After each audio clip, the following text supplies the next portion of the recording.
Hello, I'm Cheryl McCarthy of the City University of New York. Welcome to One to One. Each week, we address issues of timely and timeless concern with newsmakers and the journalists who report on them, with artists, writers, scientists, educators, social scientists, government and nonprofit leaders. We meet each one to one. Today's guest is so well known that, like Madonna, Lady Gaga, and Dr. Phil, she doesn't even have to use her last name. She is simply Dr. Ruth, sex educator, author of more than 30 books, lecturer, radio and television host, mother and grandmother. Most of us are familiar with her quirky, always practical advice on how to achieve good sex, and few of us can resist her sparkly personality and motherly charm. But how did she come to be who she is? An off-Broadway show that's running right now fills in some of the gaps in the remarkable saga that brought her from Germany to New York City and worldwide renown, and from being Carola Ruth Siegel to being Dr. Ruth. Becoming Dr. Ruth is playing at the West Side Theater on West 43rd Street. Welcome. Thank you. So how did this play come to be? So about 2 years ago, a little more, Marc Saint-Germain, the playwright, had a play on off-Broadway called Freud's Last Session. And I went to see it. I actually saw it twice. It was a wonderful play. And the fellow who played Freud, Martin, said, Dr. Roth, can I come to see you? I was very happy. My gosh, Freud has a sexual problem. I gave him an appointment the next day, come to my office. He didn't have a sexual problem. He said the playwright who wrote Freud's Last Session, Marc Saint-Germain, wants to write a play about me. I said, no. I said, they just did a BBC documentary. I'm one of 12 extraordinary women.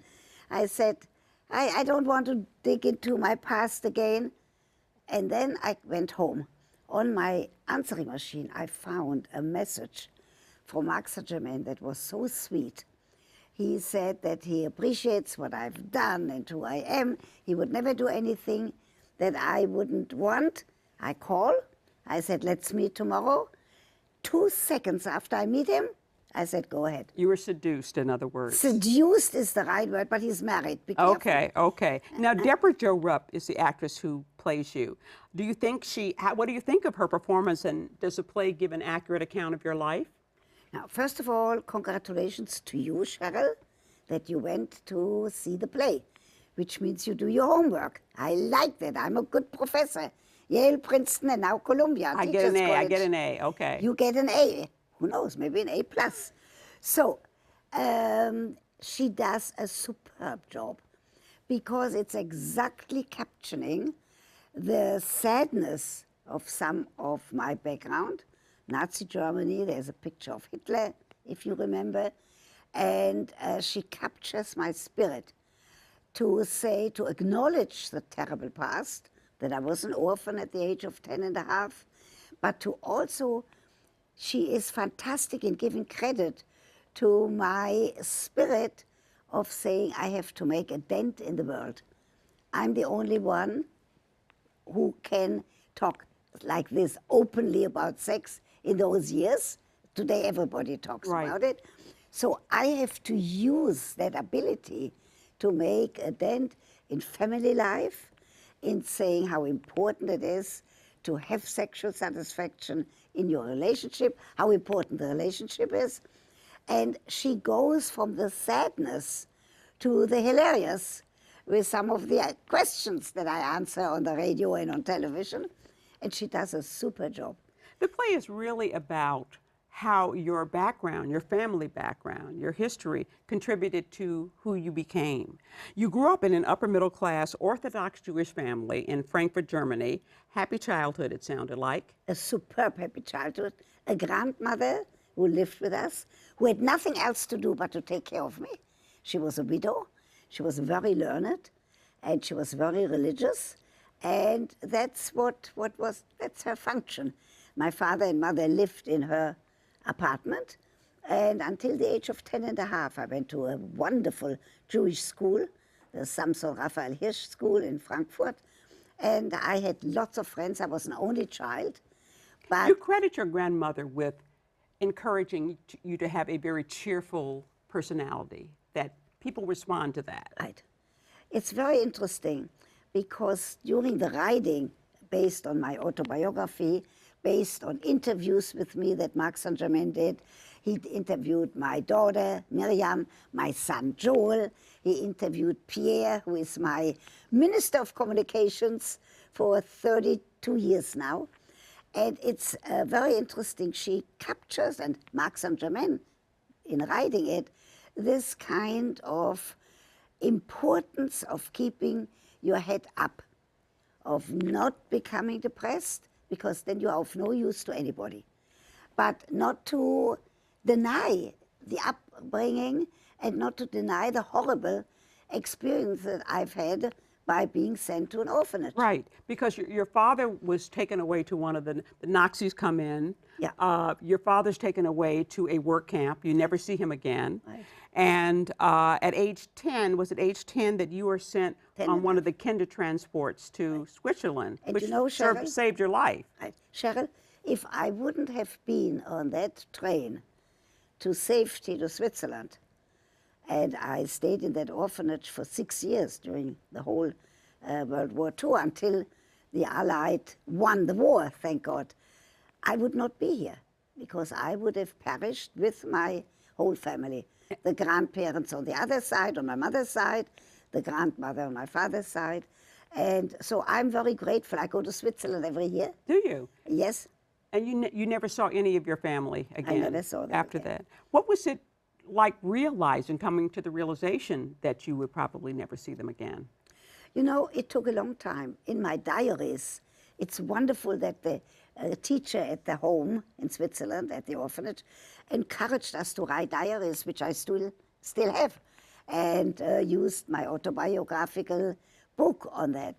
I kind of always still hoped that who knows, that maybe through the Red Cross, maybe through some other organization, that maybe somebody has survived. And it's interesting when you don't have a date, and Deborah Jo Rapp plays that beautifully. When you don't have a date that somebody died, they're really, you can't hold on to a date. Now I do memorial dates because I'm a member, I'm on the board of the Museum of Jewish Heritage, a living memorial to the Holocaust. I participate in Holocaust events every year. I even went to West Point. There was an event for Holocaust Memorial.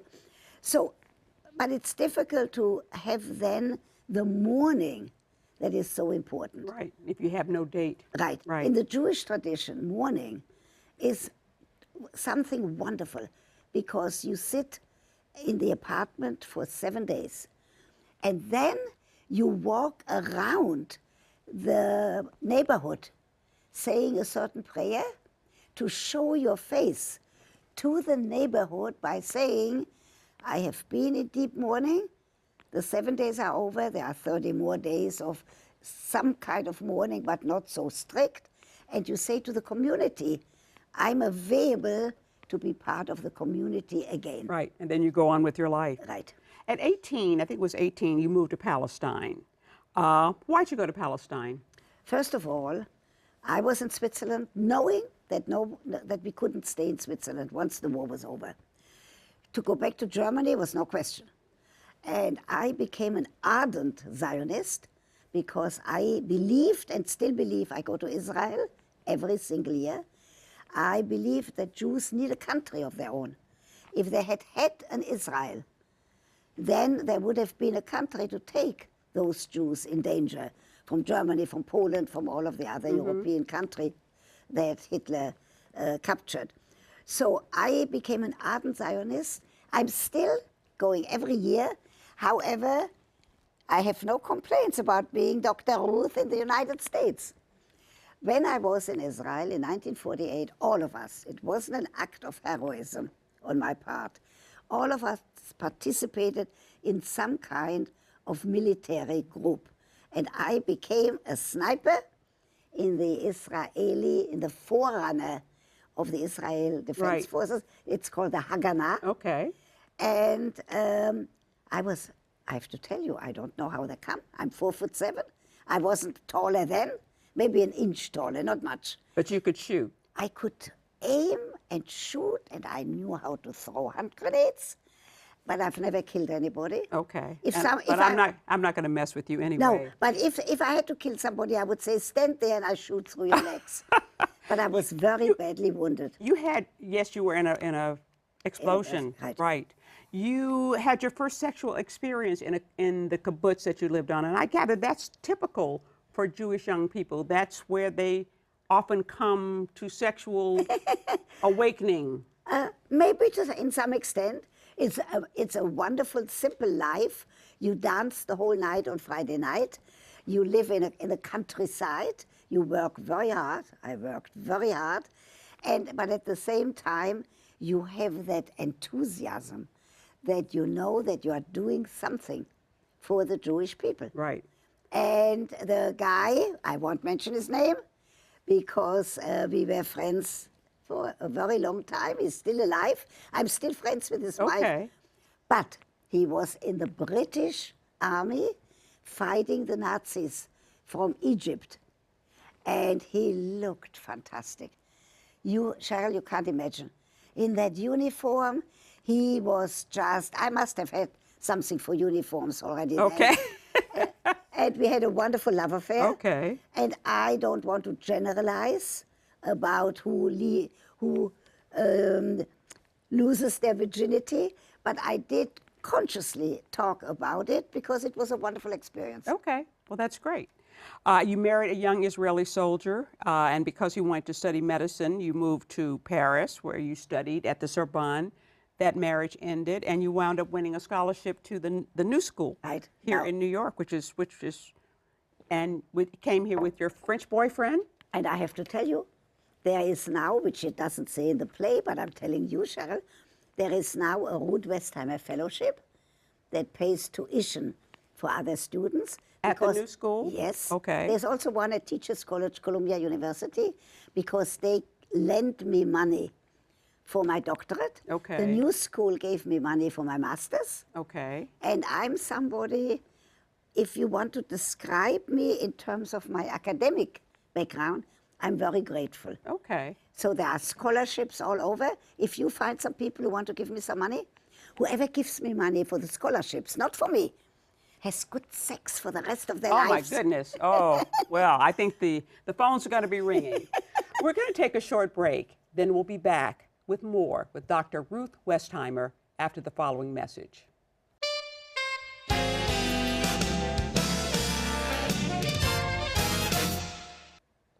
Welcome back to One to One. I'm Cheryl McCarthy of the City University of New York, and I'm talking with Dr. Ruth Westheimer, who single-handedly revolutionized the way we talk about sex, openly and with humor. So I'm going to scroll forward. You studied sociology. You had your daughter, Miriam, but that marriage broke up and you became a single mom. But then you met Fred Westheimer, another Jewish refugee, on the ski slopes. What was the appeal? Oh, boy. When you say the appeal, it was immediate, because Fred Westheimer was short, not as short as me, but he was educated. He was a chief engineer. He had come from Karlsruhe through Portugal, came to the United States to study. He played the harmonica. Oh, my goodness. He played the guitar. And I went up the ski slope with him. And already I decided I'm going to marry him. Okay. He was 35. He had never been married. He was a very eligible bachelor. He had some girlfriends. I have to tell you something that's not in the play. There was one girlfriend where he left his guitar. And I didn't want him to go back to that girlfriend, not even to visit. I borrowed $35. That was an enormous sum. And bought him a brand new guitar. Oh, well, there you go. And look, the Westheimer maneuver, as I call it. And you got your man. He called me his ski accident. Oh. Because I met him on the ski slope. And so that was a real marriage for almost 40 years. Okay, and you had a son, right? Joel. And he adopted Miriam, so Miriam is Westheimer. Joel Okay. Westheimer, And the marriage, how many years? almost 40. Wow. But- Now it was a before job. that- It was a job with Planned Parenthood that set you on your what was to become your career path. I worked in public health. First, I worked in market research, selling towels. Then I worked in kind of public health research. The money ran out on that government project. And fortunately for me that the money ran out, because I still would do that. And then I got a position with Planned Parenthood of New York City. I became a director of research. I followed 2,000 patients and their contraceptive and abortive history. Abortion was still illegal. And I trained paraprofessionals to be family planning counselors. I worked in East Harlem on 116th Street in the health department. All of the people that I trained, paraprofessionals, were either black or Puerto Rican. It was at the height of unrest in Harlem. But I'm somebody from my background, coming out of Nazi Germany, being in this great country here, I was not afraid. And I ran a beautiful project, used that data for my doctoral dissertation at Teachers College University, and where I'm now at Teachers College Columbia University, where I'm now teaching a course on the family. Okay. And you're a doctor, Ruth, because you got your doctorate in education. You got Right. your doctorate in education. Now, I think the place says that you were surprised at the lack of knowledge about sex that these women in Harlem, Yes. and that was what got you interested in the subject. Did you find American attitudes towards sex prudish, even childish, or just You know, it's very uninformed? interesting, Charles, because we in this country have the best scientifically validated data about sexual matters that has ever been available. Kinsey, France has some data, but we have the best. First, Kinsey, Masters and Johnson, Right. Helen Singer Kaplan at Cornell, who trained me. I worked with her for 7 years. And the idea of that prudishness, that Europeans are so much better, is nonsense. We here, yes, we have certain religious attitudes, and we have people who certainly have issues with contraception and abortion, but in the whole big picture, we are much advanced. France has some research, but we have the very best. In terms of, we know that what the sex therapy and sex talk about television on radio, which I wasn't the only one, but I was kind of the one that people listened to because I was already 50. I didn't sit there with a décolleté. I didn't sit on television with a short skirt. I was already a motherly type, and people listened to me. But Americans, we talk about sex, but are we more open, natural about sex than, say, the French? Although I've heard that somebody said recently that we think the French are having all the sex and they're not having as much as we think they are. That's true. We in this country now know, and there's a big change. The questions I get are more explicit. The vocabulary is more explicit. Nobody says anymore, she's with child. They say she's pregnant. We know that women have heard the message, and I'm not the only one, I always say that a woman has to take the responsibility for her sexual satisfaction. She can't say, if he loves me, he has to know what pleases me. She has to show him how she needs to be stimulated. And do you think American women are more progressive in that area than others? No question. Okay. There are less women who haven't heard the talk between you and me and others that she has to take the responsibility. There are less women who don't have orgasms. Okay. And that is something that I'm very pleased about. That's very interesting. But Now- very interesting. There are still some women who think that an orgasm has to be through intercourse. And we have to say, some women have it through intercourse, wonderful, have a good time. Many women need stimulation, either before or after intercourse, in order to have an orgasm. That's the important message. So it was a speech to a group of broadcasters that got your attention, and you get your first a 15-minute radio show, which became a big hit. Where did you get now? You didn't claim to be a sex therapist. You were an educator. So where did you get this information that you gave to people that was so amusing but practical? Did it just come from, where did it come from? Okay, so here is what happened.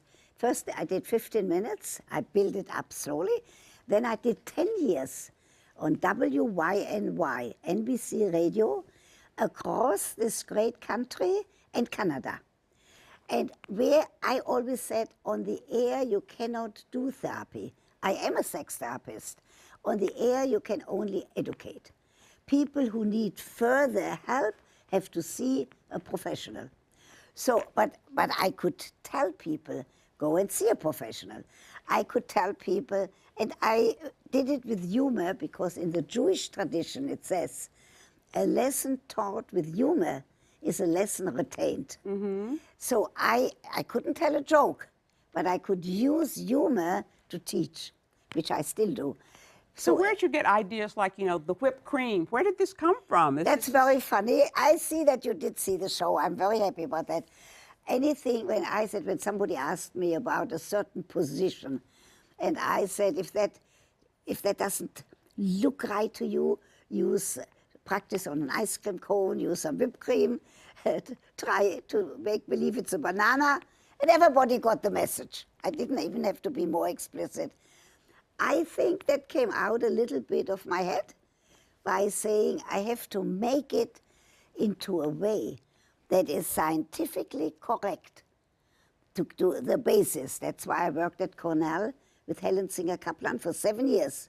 She was an MD, a doctor of medicine, and a PhD. She was a wonderful mentor. But I was able... And was sex therapy, was that her area? Yes. Okay. Yes, that was her specialization. Okay. All of her books were like a Bible to me. Okay. And I was able to take that information and make it a little bit fun so that people remembered it. Mm-hmm. Sex is not the main theme of Becoming Dr. Ruth. It's about how your entire life, and particularly your earlier life, but how your entire life has been shaped by, sometimes haunted by, what happened to you and your family in Germany. And we only have about 2 more minutes, but how has your life and your career as a sex educator been shaped by that experience? The first lesson I can talk about is the importance of early socialization. My 10.5 early years, as you said before, were wonderful. In that loving household, at a good school, with other grandparents living on a farm, that gave me the basic good feeling of being a loved child. Then afterwards came the obligation, because I'm a survivor. I was not killed. 1.5 million Jewish children were killed. I have an obligation to make a dent in society. I didn't know that would be through sex or sex education and talking about sex, but I knew that I have to show that there is a reason. I have to show it to myself, that I survived. Now I'm 85. That I survived where so many others perished for the only reason that they were Jews. So what's next for Dr. Ruth? Okay, 2 more books. One book, I just did a book for the helpers of Alzheimer's. Okay. I'm coming out with a book right now, The Myth of Love, like Leda and the Swan. I'm doing it with Jerry Siegerman from the University of Pennsylvania Press. And a brand new book, I'm telling you, I'm doing a book about the Scrooge defect. People who are very tight. Now, are they tight right now because older people are worried about Social Security? Are they worried about health care? Are they worried because they live longer? Mm-hmm. Are these people who want to keep some money for their children and grandchildren? Okay. Or are these people who were always tight with money? Okay. And I'm going to prove that in order to be a good lover, you have to be generous. I'm not saying you should give away everything you have. I'm saying you have to be generous because you cannot be a good lover unless you rejoice in the pleasure of your partner. Okay. All right. The Scrooge You like effect. that? I like the that. Scrooge effect. You heard it from here. Charles Dickens. You heard it here. Here first. Okay.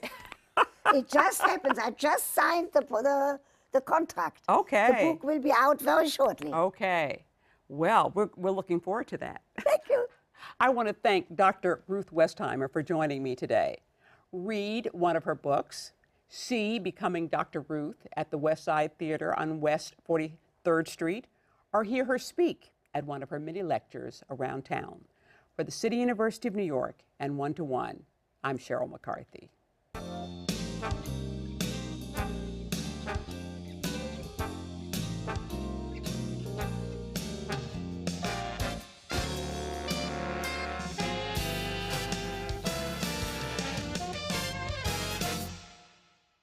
If there are any people you'd like to hear from or topics you'd like us to explore, please let us know. You can write to me at CUNY TV, 365 Fifth Avenue, New York, New York, 10016, or you can go to the website at cuny.tv and click on Contact Us. I look forward to hearing from you.